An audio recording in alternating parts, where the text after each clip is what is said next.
നമുക്കൊരു കല്ലറ കാണാൻ പോവാം. ഹൈ റേഞ്ചിൽ കുട്ടിക്കാനപ്പുറത്ത് പള്ളിക്കുന്ന് എന്ന് പറയുന്ന സ്ഥലത്ത് സെൻറ്റ് ജോർജ് CSI ചർച്ച് എന്ന് പറയുന്ന പള്ളിയിൽ ജോൺ ഡാനിയൽ മൺറോ എന്ന് പറയുന്ന ഒരു വ്യക്തിയുടെ കല്ലറയുണ്ട്. ഒരു കല്ലറയ്ക്ക് എന്താ പ്രത്യേകതയല്ലേ? ഉണ്ട്, പ്രത്യേകതയുണ്ട്.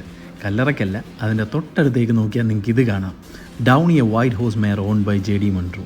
ഇന്ന് കണ്ണൻദേവൻ ഹിൽസ് എന്ന പേരിൽ ഫേമസ് ആയിട്ടുള്ള സ്ഥലത്ത് ഏറ്റവും ആദ്യമായിട്ട് തേയിലക്കൃഷി തുടങ്ങിയത് ഈ JD മൺറോ ആണ്. ഇദ്ദേഹം വളരെ സ്നേഹിച്ച് ലാളിച്ച് വളർത്തിയ കുതിരയെ തൻ്റെ തൊട്ടടുത്ത് മനുഷ്യന്മാരുടെ കൂടെയാണ് ഇദ്ദേഹം അടക്കിയിരിക്കുന്നത്. ഈ പള്ളി നിങ്ങൾ പലരും പല സിനിമകളിലും കണ്ടിട്ടുണ്ടായിരിക്കും. ജോസഫ് തുടങ്ങിയ സിനിമകളിലെല്ലാം ഈ പള്ളിയുണ്ട്. ഈ പള്ളിയിലെ കല്ലറകൾ കാണാൻ വേണ്ടി മാത്രം വേണമെങ്കിൽ നിങ്ങൾക്കൊന്ന് ഇവിടം വരെ വരാം.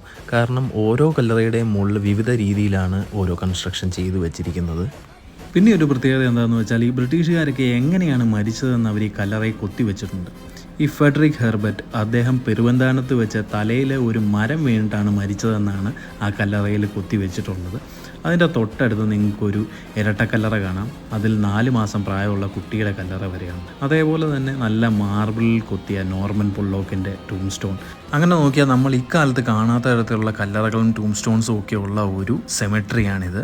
അപ്പോൾ നിങ്ങൾക്ക് തോന്നാം ഈ ബ്രിട്ടീഷുകാർ മാത്രമേ ഇവിടെ ഉള്ളോ എന്ന്. അല്ല, ഇതിൻ്റെ നേരെ ഓപ്പോസിറ്റ് വശത്ത് പള്ളിയുടെ മറ്റൊരു സൈഡിലായിട്ട് മലയാളികളുടെ കല്ലറയുണ്ട്. അവിടെയും നിറയെ മലയാളികൾ ഉറങ്ങുന്നുണ്ട്. നിങ്ങൾ എപ്പോഴെങ്കിലും ഈ വഴി വന്നാൽ ചീവീടുകളുടെ സൗണ്ട് കൊണ്ട് നിറഞ്ഞ് ഈ സ്ഥലത്ത് വന്ന് ഡൗണി ഒന്ന് കാണുക. ബൈ.